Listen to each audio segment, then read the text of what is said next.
अस्सलाम वालेकुम students, welcome to online classes and eta tricks. Students, आज का हमारा टॉपिक है एसी जनरेटर।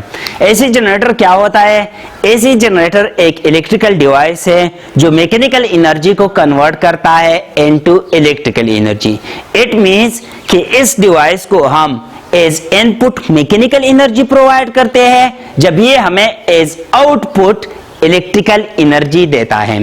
तो डियर स्टूडेंट्स, यहाँ पे अगर आप देखें AC generator, alternating current generator, it means कि जो आउटपुट में हमें इलेक्ट्रिकल एनर्जी मिलती है वो इलेक्ट्रिकल एनर्जी जो है एसी होगी। इट मींस कि अल्टरनेटिंग करंट होगा। अब स्टूडेंट्स, आज के लेक्चर में हम पढ़ेंगे एसी जनरेटर का जो प्रिंसिपल है ये क्या है, कंस्ट्रक्शन क्या है और एसी जनरेटर जो है किस तरह वर्क करता है। तो डियर स्टूडेंट्स, इस चैप्टर में पहले लेक्चर में हमने पढ़ा था Faraday law of electromagnetic induction. Faraday law of electromagnetic induction क्या है कि इंड्यूस्ड ईएमएफ जो है वो change of flux, the rate of change of flux को डायरेक्टली प्रोपोर्शन है। इसका मतलब ये है कि जितना हम एक कंडक्टर के अक्रॉस मैग्नेटिक फ्लक्स चेंज करेंगे उतना ही हमारे पास इंड्यूस्ड ईएमएफ प्रोड्यूस होगा। तो इट मींस कि यहां पे हम एक कंडक्टर के अक्रॉस जो है मैग्नेटिक फ्लक्स चेंज करेंगे और उस कंडक्टर में जो है इंड्यूस्ड ईएमएफ प्रोड्यूस होगा। सो हम कह सकते हैं कि एसी जनरेटर का जो प्रिंसिपल है it is based on Faraday law of electromagnetic induction. यहाँ पे फैराडे लॉ की तरह हम एक कंडक्टर या एक कॉइल के अक्रॉस फ्लक्स चेंज करेंगे और उस कॉइल या कंडक्टर में जो है इंड्यूस्ड ईएमएफ प्रोड्यूस होगा। अब स्टूडेंट्स, यहाँ पे मैंने लिखा हुआ है Faraday law of electromagnetic induction. It means कि एसी जनरेटर का जो प्रिंसिपल है वो है Faraday law of electromagnetic induction. अब स्टूडेंट्स, आते हैं कंस्ट्रक्शन की तरफ। तो यहाँ पे हमारे पास एसी जनरेटर का जो है चार मेन पार्ट्स है। पहला जो पार्ट है वो है यू शेप्ड मैग्नेट। यहाँ पे हमारे पास एक यू शेप्ड मैग्नेट होता है जो एक्सटर्नल मैग्नेटिक फील्ड प्रोवाइड करता है। यहाँ पे ये हमारे पास हमने नॉर्थ पोल लिया हुआ है और ये साउथ पोल लिया हुआ है। ये नॉर्थ और साउथ पोल जो है ये एक्चुअली एक यू शेप्ड मैग्नेट के है, लेकिन वो यू शेप्ड मैग्नेट जो है बाकी हमने यहाँ पे शो नहीं किया हुआ, क्योंकि हमारा जो मेन कंसर्न है वो नॉर्थ और साउथ पोल के साथ है। नॉर्थ पोल से जो मैग्नेटिक लाइंस ऑफ फोर्स निकलती है और साउथ पोल में एंटर होती है, तो हमारा जो मेन कंसर्न है यहाँ पे मैग्नेटिक लाइंस ऑफ फोर्स के साथ है, इसलिए इसका जो बाकी पार्ट है वो मैंने यहाँ पे शो नहीं किया हुआ।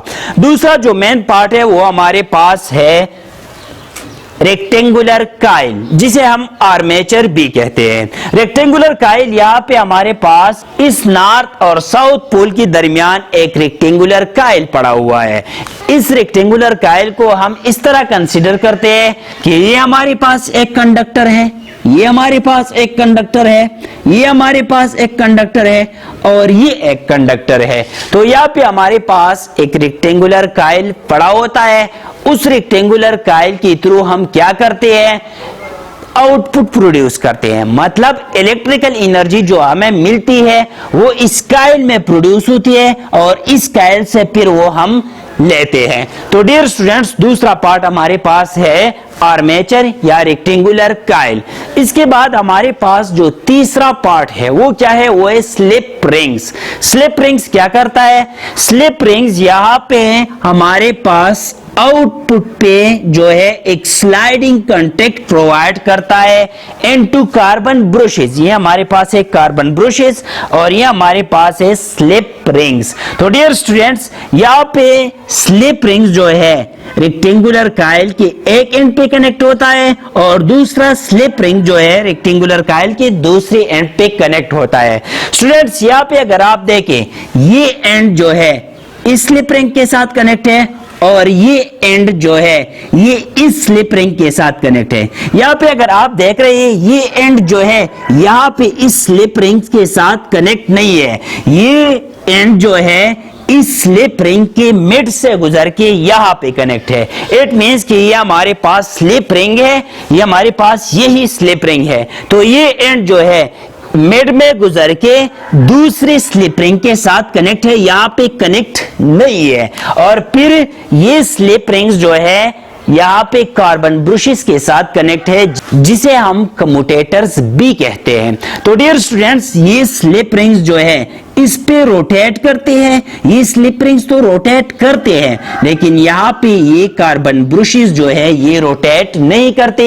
ये सिर्फ और सिर्फ क्या करते हैं, एक स्लाइडिंग कांटेक्ट प्रोवाइड करते हैं। सपोज ये हमारे पास एक स्लिप रिंग है और ये हमारे पास कार्बन ब्रुश है, तो क्या होता है, ये हमारे पास इस तरह रोटेट करता है और ये जो है ये स्टेशनरी होता है। ये स्लिप रिंग जो है इस तरह रोटेट करता है और ये हमारे पास स्टेशनरी होता है। तो यहाँ पे ये स्टेशनरी है और ये स्लिप रिंग्स जो है रोटेट करते हैं। यहाँ पे सिर्फ इन दोनों के दरमियान स्लाइडिंग कांटेक्ट होता है।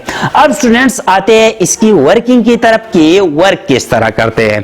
तो डियर स्टूडेंट्स, यहाँ पे हम क्या करते हैं, यहाँ पे हम इस कॉइल को प्रोवाइड करते हैं mechanical energy through a mechanical source. ये मैकेनिकल सोर्स क्या होगा, ये मैकेनिकल सोर्स जो है हमारे पास गाड़ी का इंजन भी हो सकता है, आप हाथ से भी घुमा सकते हैं, जिस तरह आपको आसान लगे उस तरह इसको आप जो है मैकेनिकल एनर्जी प्रोवाइड कर सकते हैं। सपोज यहाँ पे मैं एक हैंडल लगाता हूँ और मैं कहता हूँ कि ये मैं इसको जो है हाथ से घुमाता हूँ। हाथ से घुमाना मुश्किल है, लेकिन फिर भी आपकी आसानी के लिए हम कंसीडर करते हैं कि यहाँ पे मैकेनिकल एनर्जी जो है मैं हाथ से प्रोवाइड करता हूँ। लेकिन एक्चुअली यहाँ पे क्या होता है, यहाँ पे हमारे पास इंजन होता है जो पेट्रोल के जरिए पेट्रोल खा के यहाँ पे ये जो है इसको मैकेनिकल एनर्जी प्रोवाइड करता है और ये घुमाता है। अब स्टूडेंट्स क्या होगा, जब ये घूमेगा, सपोज पहले जो है ये इस तरह स्टेशनरी है, अब हम इसको घुमाते हैं तो क्या होगा, ये इस तरह घूमेगा। इट मींस कि इस साइड पे जो है अपवर्ड फोर्स लगेगा और उस साइड पे जो है डाउनवर्ड फोर्स लगेगा। यहाँ पे ये हमारे पास सपोज ये रेक्टेंगुलर कॉइल है, ये अब जब ये घूमेगा तो क्या होगा, ये इस डायरेक्शन में घूमेगा, ये अपवर्ड घूमेगा। इट मींस इस पे इस डायरेक्शन में फोर्स लग गया है और इस पे जो है डाउनवर्ड डायरेक्शन में फोर्स लगेगा, तो ये इस तरह घूमेगा। अब स्टूडेंट्स, यहाँ पे जब ये घूमेगा तो क्या होगा, इस साइड में क्या होगा, इस साइड में क्या होगा, इस साइड में क्या होगा और इस साइड में क्या होगा। जब ये घूमेगा तो हमने कहा है मोशनल ईएमएफ क्या होता है कि जब एक कंडक्टर एक मैग्नेटिक फील्ड में मूव करता है तो उस कंडक्टर में जो है इंड्यूस्ड ईएमएफ प्रोड्यूस हो जाता है। तो यहाँ पे जब ये आप इसको एक कंडक्टर कंसीडर करें, जब ये कंडक्टर इस मैग्नेटिक फील्ड में घूमेगा या इसमें हमारे पास मूव करेगा तो इस साइड में हमारे पास इंड्यूस्ड ईएमएफ प्रोड्यूस होगा। तो सिंपल सी बात है, वो इंड्यूस्ड ईएमएफ जो है या उस इंड्यूस्ड ईएमएफ की वजह से जो करंट फ्लो करेगा उस करंट का डायरेक्शन क्या होगा। तो डियर स्टूडेंट्स, यहाँ पे हम कंसीडर करते हैं force on charge in this conductor. इस कंडक्टर में जो हमारे पास चार्जेस है, उन चार्जेस पे जो फोर्स है वो किस डायरेक्शन में एक्ट करेगा, जिस डायरेक्शन में फोर्स एक्ट करेगा उस डायरेक्शन में करंट फ्लो करेगा। तो स्टूडेंट्स, यहाँ पे फोर्स हमारे पास इक्वल होता है Q into V cross B, ये हम लास्ट चैप्टर में पढ़ चुके हैं। तो स्टूडेंट्स, यहाँ पे अगर आप देखें, हम इस कंडक्टर को किस डायरेक्शन में वेलोसिटी देते हैं, इस डायरेक्शन में वेलोसिटी देते हैं, और यहाँ पे ये मैग्नेटिक फील्ड जो है ये किस डायरेक्शन में है, ये इस डायरेक्शन में है। इट मींस कि यहाँ पे ये हमारे पास जो कॉइल है मैग्नेटिक फील्ड का डायरेक्शन ये है और हम इसको वेलोसिटी देते हैं इस डायरेक्शन में। तो यहाँ पे इसके अंदर जो चार्जेस है उन चार्जेस पे जो फोर्स एक्ट करेगा वो किस डायरेक्शन में एक्ट करेगा। तो डियर स्टूडेंट्स, यहाँ पे अगर आप देखें जब ये इस डायरेक्शन में मूव करेगा तो स्टूडेंट्स यहाँ पे जो फोर्स एक्ट करेगा ऑन दीज चार्जेस वो हम फाइंड करते हैं by right hand rule. Right hand rule हमारे पास क्या है कि आपने क्या करना है, आपने ये जो है वेलोसिटी की डायरेक्शन में करनी है, ये जो है आपने मैग्नेटिक फील्ड के डायरेक्शन में करनी है, तो ये मिडल फिंगर जो है आपको देगा फोर्स ऑन चार्ज। तो यहां पे अगर आप देखें, जब ये हमारे पास मैग्नेटिक फील्ड है, मैग्नेटिक फील्ड का डायरेक्शन ये है फ्रॉम नॉर्थ टू साउथ, तो ये हो गया मैग्नेटिक फील्ड का डायरेक्शन। अब यहां पे फोर्स या वेलोसिटी किस डायरेक्शन में है, हमने चार्ज को वेलोसिटी किस डायरेक्शन में दी है, यहाँ पे इसके अंदर जो चार्जेस है हम इस डायरेक्शन में घुमाते हैं, तो इट मींस हमने वेलोसिटी इस डायरेक्शन में दी है। ये वेलोसिटी का डायरेक्शन हो गया, ये मैग्नेटिक फील्ड का डायरेक्शन हो गया, तो ये मिडल फिंगर जो है ये करंट का डायरेक्शन हो जाएगा। तो यहाँ पे करंट जो है अपवर्ड डायरेक्शन में फ्लो करेगा, यहाँ पे करंट का डायरेक्शन हमारे पास आ जाएगा अपवर्ड। अब स्टूडेंट्स इस साइड में अगर आप देखें, तो इस साइड में जो है करंट का कौन सा डायरेक्शन होगा, यहाँ पे भी हम वही राइट हैंड रूल अप्लाई करते हैं। तो यहाँ पे अगर आप देखें, यहाँ पे हमने वेलोसिटी इस डायरेक्शन में दी है, मतलब डाउनवर्ड डायरेक्शन में दी है, जबकि मैग्नेटिक फील्ड इस डायरेक्शन में है। ये मैग्नेटिक फील्ड का डायरेक्शन हो गया, ये तंब जो है ये हमें देगा वेलोसिटी का डायरेक्शन। तो वेलोसिटी जो है इस डायरेक्शन में है, इस डायरेक्शन में वेलोसिटी है, ये मैग्नेटिक फील्ड का डायरेक्शन हो गया ये। तो हमारे पास ये मिडल फिंगर जो है ये करंट का डायरेक्शन हो गया। इट मींस यहाँ पे करंट का डायरेक्शन ये हो जाएगा, ये हमारे पास होगा करंट का डायरेक्शन। तो करंट यहां से फ्लो करके यहां से इस डायरेक्शन में फ्लो होगा।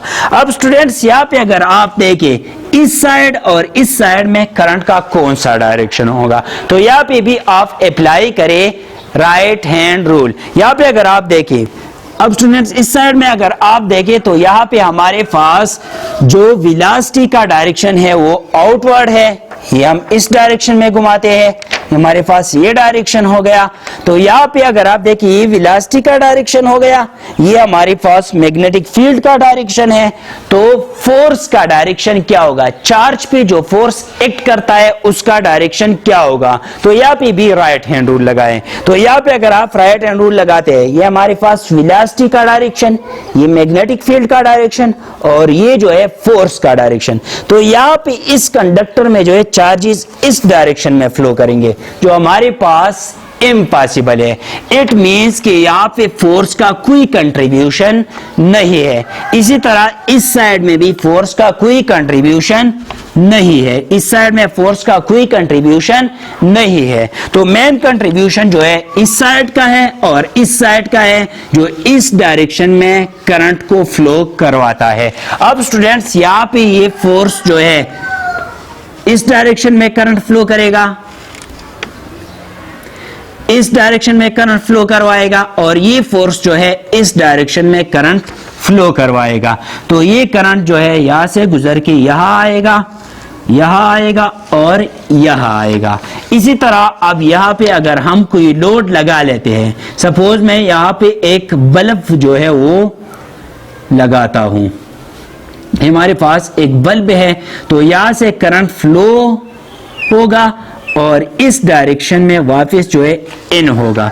तो ये हमारे पास वही करंट का डायरेक्शन हो गया, और ये हमारे पास हमें जो है इलेक्ट्रिकल एनर्जी आउटपुट में देता है। अब स्टूडेंट्स यहाँ पे ये इंड्यूस्ड ईएमएफ जो है, इस कॉइल में जो ईएमएफ इंड्यूस्ड होता है उस ईएमएफ का मैग्नीट्यूड क्या होगा। तो हमने पढ़ा कि यहाँ पे जो एसी जनरेटर का प्रिंसिपल है वो है Faraday law of electromagnetic induction. तो हम लिख सकते हैं Faraday law of electromagnetic induction के थ्रू इंड्यूस्ड ईएमएफ जो है ये इक्वल होता है minus n del flux divide by delta T. अब स्टूडेंट्स यहाँ पे ये फ्लक्स जो है ये इक्वल होता है बी डॉट ए के, फ्लक्स इक्वल होता है बी डॉट ए, या हम लिख सकते हैं B A cos of theta. तो यहाँ पे हमारे पास आ जाएगा EMF is equal to minus n del divide by delta T B A cos of theta. अब स्टूडेंट्स यहाँ पे चेंज जो है किस चीज में आता है, यहाँ पे अगर आप देखें एक्सटर्नल फील्ड जो है वो हमारे पास कांस्टेंट है, हमने जो एक्सटर्नल मैग्नेटिक फील्ड प्रोवाइड किया हुआ है वो कांस्टेंट है। इसी तरह जो कॉइल का एरिया है वो भी हमारे पास कांस्टेंट है। चेंज आ रहा है तो एंगल में आ रहा है। कौन से एंगल में? Angle between magnetic field and area. पहले हमारे पास जो है ये कॉइल जो है इस तरह पड़ा हुआ है, मैग्नेटिक फील्ड का डायरेक्शन ये है। अब ये कॉइल जो घूमेगा तो क्या होगा, यहाँ पे एंगल इन दोनों के दरमियान चेंज हो जाएगा। अब जब ये इस तरह हो जाएगा तो एंगल और चेंज हो जाएगा। तो यहाँ पे रोटेशन के दौरान जो है ये एंगल चेंज होता है। तो इसलिए यहाँ पे ये चेंज जो है हम अप्लाई करते हैं ऑन cos थीटा। तो हमारे पास आ जाएगा EMF is equal to minus N, BA को बाहर निकाले तो यहाँ पे del divide by del t cos of theta आ जाएगा। अब स्टूडेंट्स हमें मालूम है कि एंगुलर वेलोसिटी जो है वो इक्वल होती है angular displacement divide by time. तो यहां से हमारे पास आ जाएगा angular displacement is equal to T को इस साइड पे शिफ्ट करें, ओमेगा टी आ जाएगा। यहाँ पे थीटा की जगह लगा ले ओमेगा टी, तो ई आ जाएगा minus N B A delta divide by delta T cos of theta की जगह लिख ले ओमेगा टी। अब स्टूडेंट्स यहाँ पे मेडिकल वाले स्टूडेंट्स जो है इस बात को नहीं समझेंगे क्योंकि हमारे पास डेरिवेटिव है ऑफ cos ओमेगा टी। तो मेडिकल वालों ने यहाँ पे क्या करना है, यहाँ पे रट्टा लगाना है। या अगर रट्टे से बचने के लिए आप दूसरा मेथड यूज करना चाहते हैं तो वो दूसरा मेथड जो है वो मैं भी प्रूव करूंगा, आप उसको समझे। अगर रट्टा लगाना चाहते हैं तो यहाँ पे आपने क्या करना है, इसका डेरिवेटिव लेना है। जो इंजीनियरिंग वाले स्टूडेंट्स है वो इसका डेरिवेटिव समझते हैं क्योंकि ये हमारे पास मैथ्स का टॉपिक है जो सेकंड ईयर के मैथ्स में है। तो यहाँ पे हमारे पास इसका जो डेरिवेटिव है वो आ जाएगा E is equal to minus N B A और इसका डेरिवेटिव है minus omega sine omega t. अगर आप रट्टा करना चाहते हैं, मेडिकल वाले स्टूडेंट्स जो है इसको रट्टा कर सकते हैं। अगर आप रट्टे से बचना चाहते हैं तो हम दूसरे तरीके से इसको भी सॉल्व कर लेंगे। तो स्टूडेंट्स यहाँ पे हमारे पास जब ये मल्टीप्लाई हो जाएगा तो हमारे पास आ जाएगा E is equal to n omega A B sine omega T. यहाँ पे मल्टीप्लाई हो जाएगा, माइनस माइनस प्लस हो जाएगा, n omega A B sine omega T. अब स्टूडेंट्स ये हमारे पास कब मैक्सिमम होगा, जब ये साइन ओमेगा टी जो है 1 के इक्वल होगा। और ये कब 1 के इक्वल होता है, जब ये हमारे पास एंगल जो है ये 90 हो जाए। तो हमारे पास जब ओमेगा टी एंगल जो है ये 90 डिग्री हो जाए तो ये मैक्सिमम हो जाएगा। तो इसको हम फिर मैक्सिमम कह सकते हैं n ओमेगा ए बी। तो ये हमारे पास maximum induced EMF in the coil है। अब स्टूडेंट्स यहाँ पे n ओमेगा ए बी की जगह हम लिख सकते हैं E मैक्सिमम। तो E is equal to E maximum sine omega t आ जाएगा। ये हमारे पास इक्वेशन है for induced EMF in AC generator. अब स्टूडेंट्स जो मेडिकल वाले स्टूडेंट्स हैं उनके लिए हम ये दूसरी तरीके से प्रूव करते हैं ताकि यहाँ पे जो डेरिवेटिव है, जो मैथ्स का टॉपिक है, इससे बचे। तो हमारे पास जो दूसरा मेथड है यहाँ पे हमने लिया हुआ है कि ये कंडक्टर जब हम मूव करते हैं तो यहाँ पे EMF प्रोड्यूस होगा। ये EMF कौन सा होगा, ये मोशनल EMF होगा। तो डियर स्टूडेंट्स इसको हम एक अलग कंसीडर करते हैं। यहाँ पे हमारे पास ये जो है एक अलग कंडक्टर है, ये एक अलग कंडक्टर है, ये एक अलग कंडक्टर है और ये हमारे पास अलग कंडक्टर है। ये हमारे पास है A B C D। अब स्टूडेंट्स यहाँ पे अगर आप देखें, यहाँ पे इस साइड में हमारे पास EMF प्रोड्यूस हो जाता है। वो EMF कौन सा होगा, क्योंकि जब हम इस साइड को मूव करेंगे तो मोशनल EMF की वजह से जो EMF प्रोड्यूस होता है वो इक्वल होता है VBL साइन थीटा। तो यहाँ पे हमारे पास induced EMF produce inside AB is equal to VBL sine theta. या यहाँ पे थीटा की जगह लिख ले ओमेगा टी, क्योंकि यहाँ पे हमने पढ़ा है कि थीटा ओमेगा टी के इक्वल होता है, तो यहाँ पे ओमेगा टी लिख सकते हैं। इसी तरह यहाँ पे अगर आप इंड्यूस्ड ईएमएफ इनसाइड CD ले ले तो वो भी VBL साइन ओमेगा टी की इक्वल आ जाएगा इस साइड में। लेकिन यहाँ पे अगर आप ये साइड ले ले तो इस साइड में इंड्यूस्ड ईएमएफ प्रोड्यूस नहीं होता। क्यों प्रोड्यूस नहीं होता?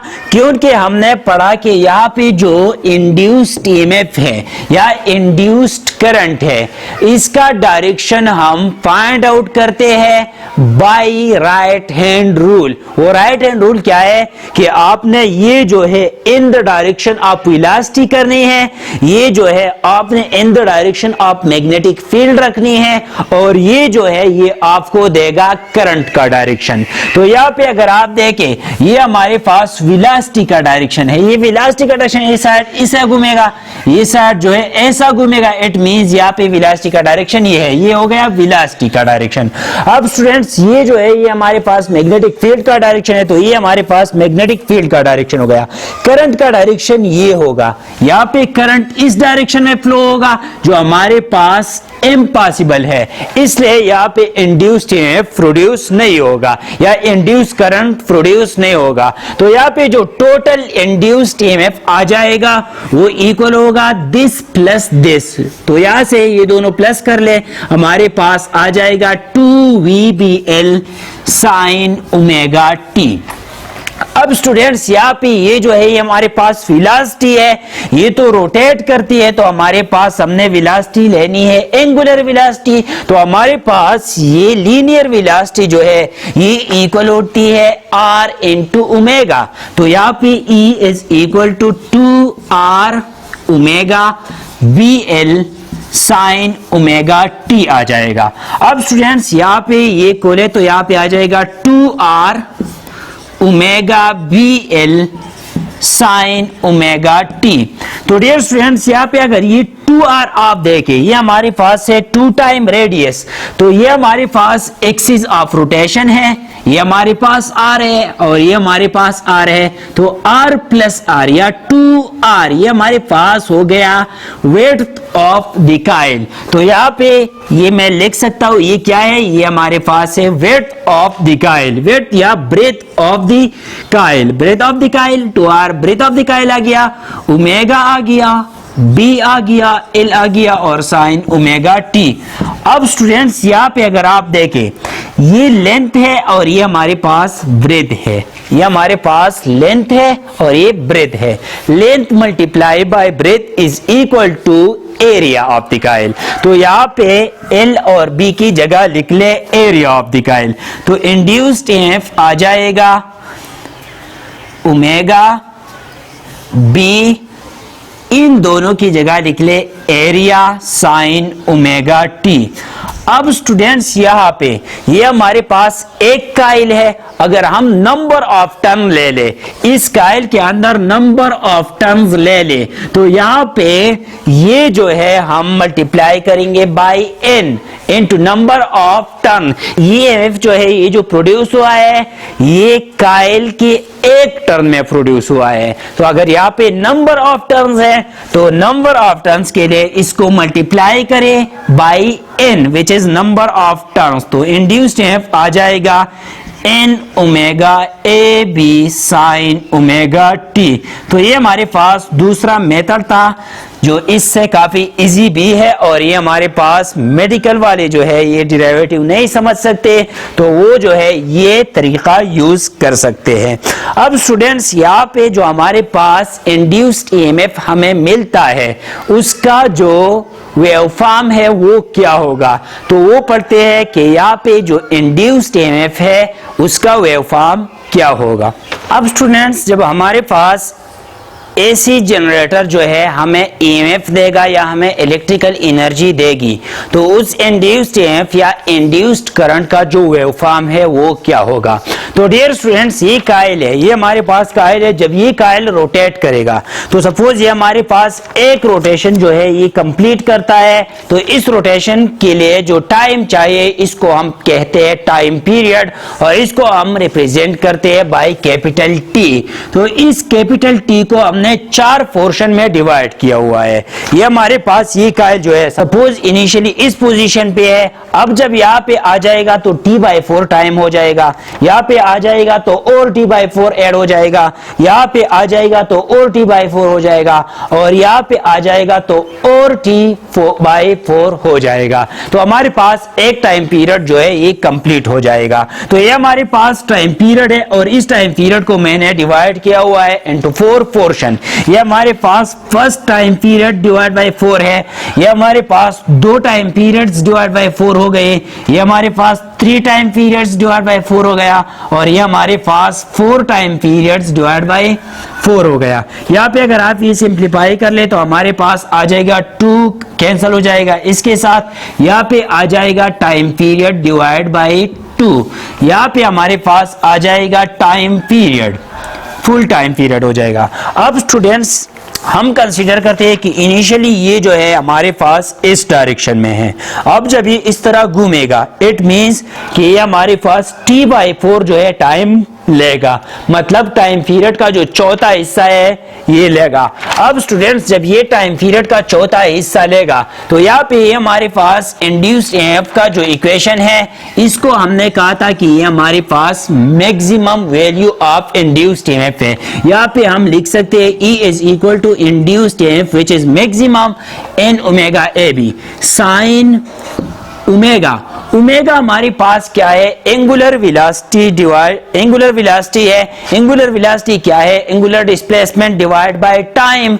तो यहाँ पे हम एंगुलर डिस्प्लेसमेंट जो लेते हैं वो एक रोटेशन है, तो एक रोटेशन में हमारे पास जो एंगल्स होते हैं वो होते हैं 2 पाई रेडियंस। तो यहाँ पे एंगुलर डिस्प्लेसमेंट जो है वो है 2 पाई रेडियंस डिवाइड बाय यहाँ पे टाइम, एक रोटेशन के लिए जो टाइम रिक्वायर्ड होता है वो होता है टाइम पीरियड। तो ये हमारे पास एंगुलर वेलोसिटी आ गई, और ये हमारे पास इंस्टेंटेनियस टाइम है जिस टाइम पे आपने ईएमएफ फाइंड करना है। तो यहाँ पे टी की वैल्यू लगानी है तो हमारे पास जो है ईएमएफ आ जाएगा। अब स्टूडेंट्स इनिशियली एट पॉइंट 0 जब टाइम हमारे पास 0 है तो यहाँ पे टाइम 0 फुट करे t इज इक्वल टू 0, तो इंड्यूस्ड ईएमएफ आ जाएगा em साइन ऑफ, यहाँ पे 0 हो जाएगा तो ये साइन ऑफ 0 आ जाएगा, sine of 0 is equal to 0, तो इंड्यूस्ड ईएमएफ हमारे पास आ जाएगा 0। यहाँ पे इस पॉइंट पे इंड्यूस्ड ईएमएफ जो है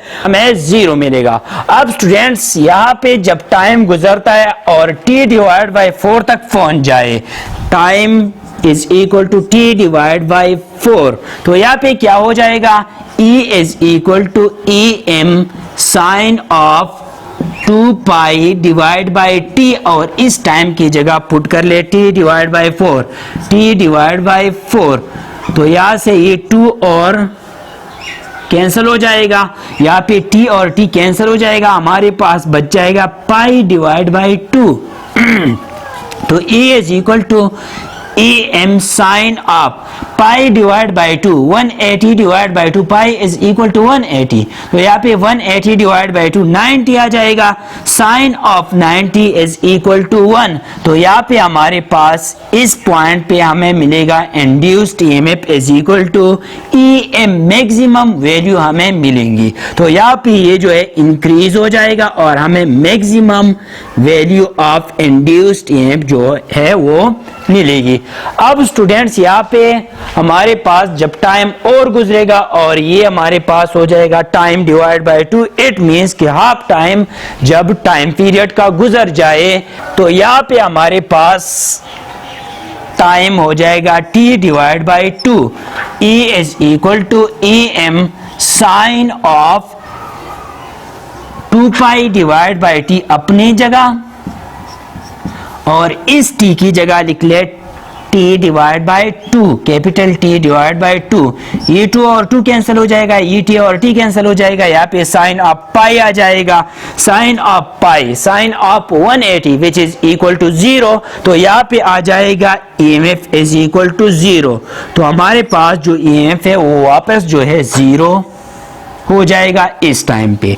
अब स्टूडेंट्स यहाँ पे जब टाइम और बढ़ेगा हमारे पास आ जाएगा time is equal to 3t divide by 4, ये टाइम आ जाए तो यहाँ पे हमारे पास EMF क्या होगा, तो EMF आ जाएगा is equal to EM sine of 2 pi divide by t, और इस स्मॉल t की जगह पुट कर ले 3t divide by 4, 3t divide by 4, यहाँ पे 2 1 जा 2, 2 2 जा 4, t कैंसिल हो जाएगा, 3 पाई डिवाइड बाई 2, EMF आ जाएगा E is equal to EM sine of 3 pi divide by 2, 3 pi means 180, 3 multiply by 180 divide by 2 which is equal to 270 degree, तो यहाँ पे साइन ऑफ 270 जो है ये -1 की बराबर है, तो E आ जाएगा EM, यहाँ पे -1 आ जाएगा, -1 यहाँ पे मल्टीप्लाई हो जाएगा, तो इंड्यूस EMF आ जाएगा EM, मतलब maximum value of induced EMF आएगा लेकिन अपोजिट डायरेक्शन में, तो यहाँ पे ये EM जो है ये मैक्सिमम वैल्यू है इस डायरेक्शन में। अब यहाँ पे हमारे पास जो EM है अपोजिट डायरेक्शन में होगा, तो यहाँ पे ये हमारे पास अपोजिट डायरेक्शन में मैक्सिमम वैल्यू ऑफ EMF आ जाएगा। अब जब हमारे पास टाइम पीरियड कंप्लीट हो जाए, मतलब ये जो है वापस अपनी पोजीशन पे आ जाए, तो क्या होगा, यहाँ पे टाइम जो है वो t के बराबर आ जाएगा, तो यहाँ पे t पुट कर ले तो हमारे पास आ जाएगा E is equal to EM sine of 2 pi divide by t multiply by t, ये t और t कैंसिल हो जाएगा, sine of 2 pi is equal to 360, तो sine of 360 which is equal to 0, तो यहाँ पे इंड्यूस्ड EMF जो है वो 0 के बराबर आ जाएगा, तो ये हमारे पास आ जाएगा 0, तो ये हमारे पास वेवफॉर्म है AC का। इट मींस कि हमारे पास AC जनरेटर जो है हमें AC वोल्टेज आउटपुट में देता है। डियर स्टूडेंट्स, ये था आज का हमारा लेक्चर। अगर किसी पॉइंट की समझ नहीं आई हो तो आप कमेंट बॉक्स में पूछ सकते हैं। Thank you all.